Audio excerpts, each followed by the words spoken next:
नमस्कार, मी उत्कर्षा तुमचं स्वागत करते माझ्या चॅनल सनराईज विथ उत्कर्षामध्ये। आज ना मी आमचा कुळाचार म्हणजे मी आरत्या कशा करते तेही तुमच्यासोबत डिटेलमध्ये शेअर करणार आहे। तसेच मी पूर्णावरणाचा स्वयंपाक केला आहे, तोही मी कसा केला एकदम झटपट केला होता, त्यासाठी व्हिडिओ स्किप न करता बघा। आता इथे ना मी सर्वात आधी खिरीसाठी तांदूळ भिजत टाकते, कारण ते भिजतील तेवढ्यात माझे दुसरे कामं होतील। आणि आज ना मी असं सकाळपासून प्रिपरेशन केली नव्हती। आता तांदूळ भिजून झाले होते माझे। आता जे भिजवणं मुरवण्याचे जे कामं असतात किंवा शिजवण्याचे ते सर्वात आधी करायचे। आता इथे मी पुरणाचं पीठ घेतलं, त्यात थोडी हळद तेल टाकून असं थोडं थोडं पाणी टाकून भिजून घेतलं। एकदमचं पाणी टाकलं आणि ते पोटात शिरलं की आपल्या पोळ्या फाटतात, म्हणून असं थोडं थोडं पाणी टाकूनच भिजायचं।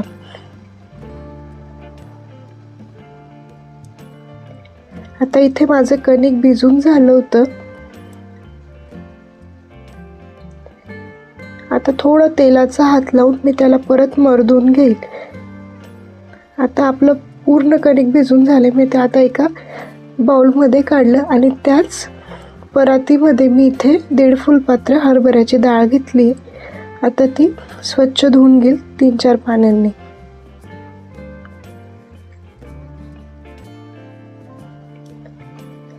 आता हरभऱ्याची डाळ धुवून झाली, ती 5 मिनिटं पाण्यात राहू दे। तोपर्यंत मी इथे आता गॅस ऑन केला आणि गॅसवर कुकर ठेवला, त्यात गरम पाणी टाकलं। आता इथे पाण्यालाही उकळी आली होती, म्हणून मी आता हरभऱ्याची डाळ कुकरमध्ये टाकली। आणि ना आता मी याला लगेचच झाकण नाही लावणार, याला आता अशीच 15-1 मिनिटं शिजू देईल, कारण की तो आपला पूर्ण जो डाळीचा फेस असतो ना, तो आल्यानंतरच आपण त्याच्यात तेल आणि मग शिट्टी घेऊ आपण। तोपर्यंत इथे मी आता डाळ भाताचा कुकर लावून घेते, कारण की आमच्या इथे आरत्यांना पूर्णावरणाचा स्वयंपाक असतो, म्हणून आता मी तो कुकर लावला।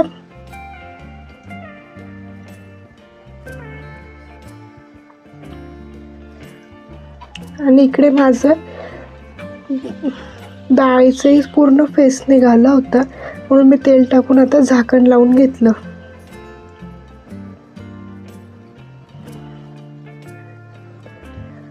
आता सर्वात आधी माझ्याकडे ना आज वेलची पूड नव्हती, म्हणून मी थोडे वेलदोडे घेतले आणि त्यात साखर टाकून ते मिक्सरमधनं बारीक करून घेतलं। त्यानंतर आता हे तांदूळही भिजवले होते, मी त्याच भांड्यात तांदूळही टाकले खिरीसाठी आणि तेही बारीक करून घेतले, म्हणजे आता आपण मसाला वगैरे काढायला मोकळं। नाहीतर काय होतं, मसाल्याचा वास खिरीला लागतो, म्हणून मी हे सर्वात आधीच करून घेते। आता माझं हे मिक्सचर तयार झालं आहे। माझ्याकडे वेळ होता म्हणून मी सर्वात आधी भजींचं पीठ मळून घेतलं, कारण की ते मळल्यानंतर म्हणजे जास्त वेळ भिजवून ठेवलं ना की आपल्या भज्या खूप सॉफ्ट होतात। काही नाही, फक्त पाणी टाकून भिजवून ठेवायचं, म्हणजे ते मुरवल्यानंतर आपण त्याच्यात तिखट मीठ टाकू शकतो। नंतर मी आता कटाच्या आमटीची तयारी करून घेते, तो मसाला परतून घेते। त्यासाठी मी इथं 3 कांदे घेतले, त्याच्या आधी सर्व साल काढून घेतले। त्यानंतर मी ते बारीक चिरून मग तव्यावर फ्राय करेल। अशा स्टेप बाय स्टेप जर स्वयंपाक केला ना, वेळ पण नाही लागत आणि आपल्याला असं थकवाई नाही जाणवत, म्हणून मी अशा स्टेप फॉलो करते। आणि माझी इच्छा होती की मी त्या तुमच्यासोबत पण शेअर कराव्या, म्हणून मी आज एवढ्या गर्दीत व्हिडिओ शूट करत होते। त्यानंतर आता मी कांदे भाजत होती, आज माझा खोबऱ्याचा किसही संपला होता, म्हणून कांदे भाजता भाजताच मी खोबरंही किसून घेतलं।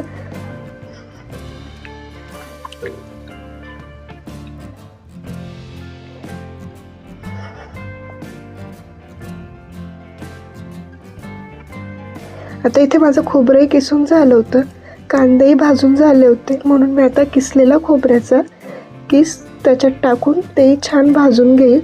त्यानंतर अद्रक लसूण आणि कांदे, इथे ना अद्रक माझ्याकडनं असंच टाकलं गेलं होतं, म्हणून मी ते चिरून परत टाकलं। आता हे भाजून झालं होतं, मी आता गॅस क्लीन करून घेईल, कारण की मला खीर करायची आहे। आता ना ही खीर आमच्या खानदेशात जशी होते ना, मी तशीच केली। सर्वात आधी पाणी गरम करून घेईल, त्यात मग आपण ते बारीक केलेलं तांदूळाची पेस्ट मी त्यात टाकेल आणि कंटिन्यू हलवेल।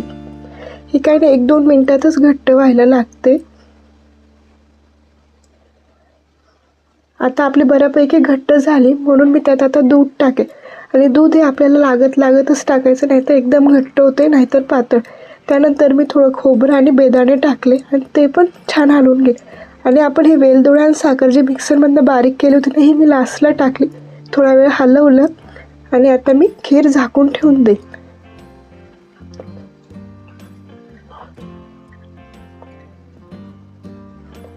आता खीर पण झाली होती. माझ्याकडे थोडा वेळ पण होता, कारण की आपल्या कुकरमधली जी डाळ होती ना ती खूप गरम होती आणि त्याचं वाफ काढली असती तर ती डाळ नीट शिजली नसती. म्हणून मी सर्व तळण्याचे पदार्थ काढून घेतले आणि इथे आहुंनी मला मदत केली पापड काढायला.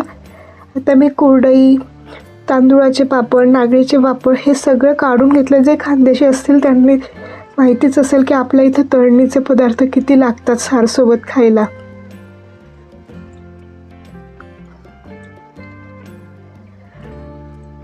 आणि माझा जो पसारा होता तोही मी लागल्या हाती आवरून घेत होती, कारण की पुरणाचा स्वयंपाक असा असतो की खूप पसारा होतो नंतर.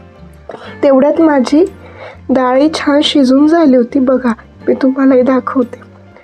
आता मी ती गाळून घेतली, कारण की डाळ आपल्याला पुरणाला लागेल आणि हे जे खालचा कट होता तर आपल्याला कटाच्या आमटीला लागणार होता. इथे मी गूळ कापत होती, कारण की आपल्याला पुरणासाठी मी गुळाचाही वापर करणार होते आणि साखरेचाही. पुरण थोडं गोड लागतं, त्यासाठी ना मी 1.5 फुलपात्र डाळ घेतली होती ना, त्यात मी 1 फुलपात्र साखर घेतली आणि अर्ध्याला कमी थोडा गूळ घेतला त्यात. आता ही थंड झालेली डाळ मिक्स केली. डाळ थोडी गरम होती पण मिक्स करून छान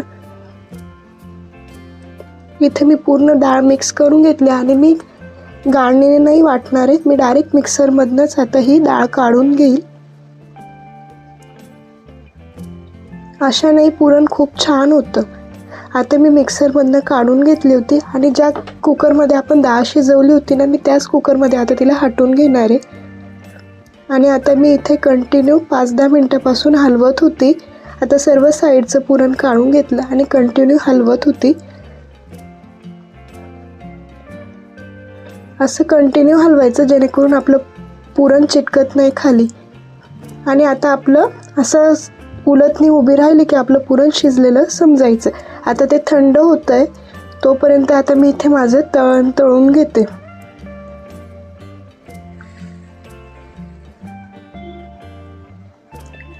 आता पुरण थंड करण्यासाठी मी एका ताटात काढून घेतलं. तोपर्यंत माझं तेलही तापून होईल. आता ते थंड करायला मी फॅन खाली ठेवून आली. नाही तर मी आता पटापट सर्व कुरडई पापड तळून घेते.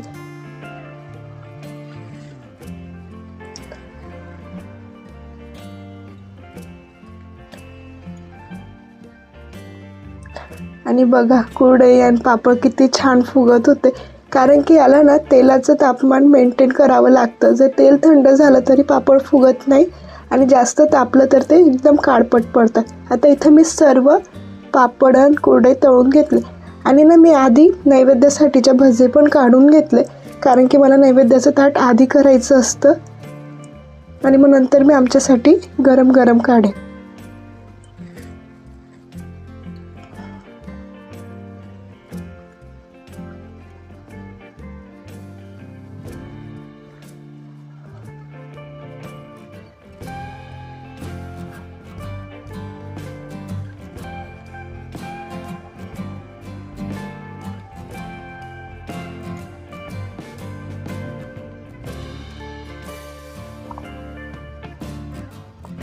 मी इथे एकच बॅच काढली होती, फक्त हळद आणि मीठ टाकून.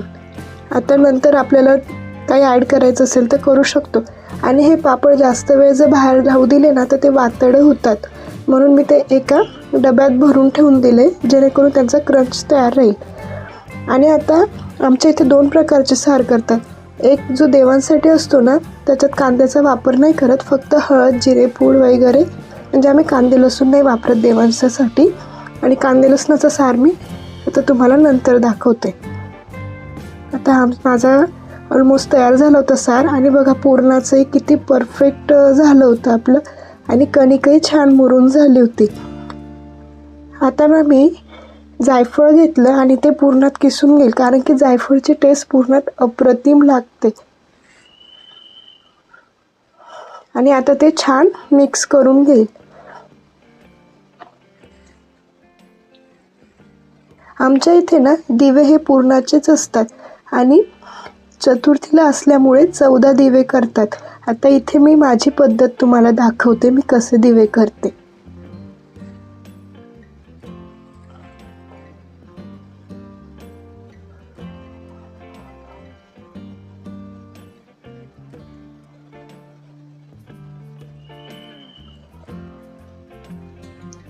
आता माझे दिवे पण मी करून घेतले.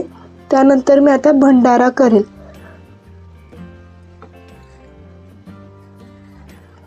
आता भंडाऱ्याची मी वाटी तयार केली. त्यात थोडे पुरणाचेच तुकडे तांदूळ आणि तूप म्हणून टाकेल आणि त्याला पॅक करेल आणि त्याच्यावर असे 2 हे ठेवून देईल पुरणाचेच. आणि हे बघा माझ्या आरत्या रेडी झाल्या.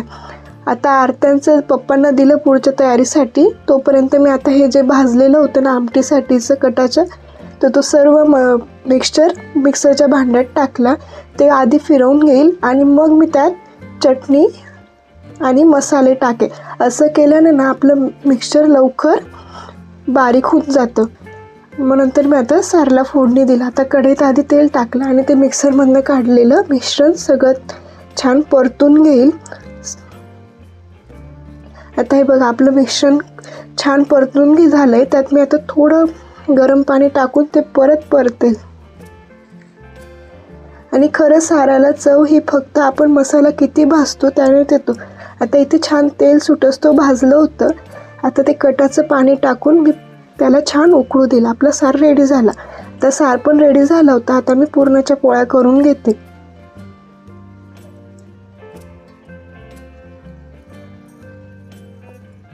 आता मी इथे ना पुरणाच्या पोळी करताना तांदूळाचं पीठ घेतलंय. माझ्याकडे होतं म्हणून मी घेतलंय. तुमच्याकडे नसेल तर तुम्ही आपण जे साधं पीठ वापरतो ते घेतलं तरी चालेल. आणि इथे बघा माझी पोळीत शेवटपर्यंत पुरण जात होतं.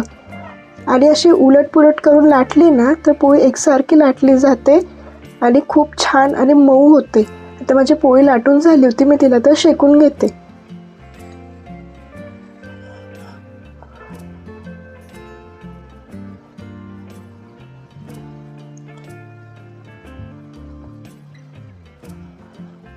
आणि ह्या गडबडीत ना मला क्लोज व्ह्यू घ्यायचंच विसरली. पुरणाचा स्वयंपाक त्यात आरत्या म्हणून थोडीफार गडबड झाली माझी.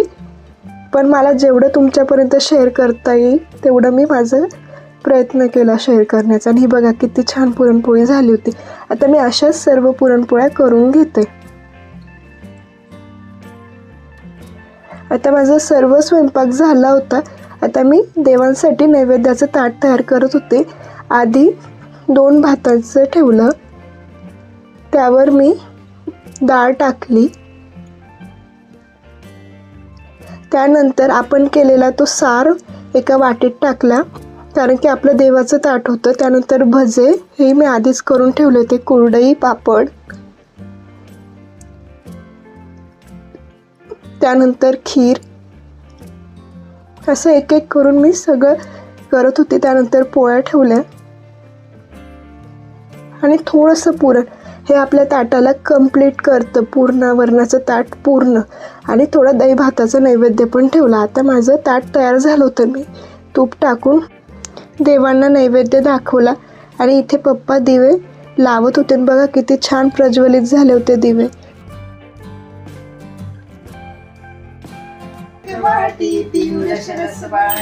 माणिक रसना सुरंग वसना मृगनयनी शशिधर वदना राजस मदनाची जननी जय देवी जय महालक्ष्मी वससी व्यापक रूपे तू स्थूल सूक्ष्मी जय देवी जय देवी तारा शक्ती अगम्य शिवभजका गौरी सांख्य म्हणती प्रकृती निर्गुण निर्धारी गाय हृदयारविंदे भवं भवानी सहितं नमामि सर्वमंगलमांगल्ये शिवे सर्वार्थसाधिके शरण्ये त्र्यंबके गौरी नारायणी नमोस्तुते.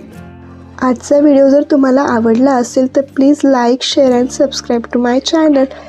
Bye bye. भेटूया आपण पुढच्या व्हिडिओमध्ये.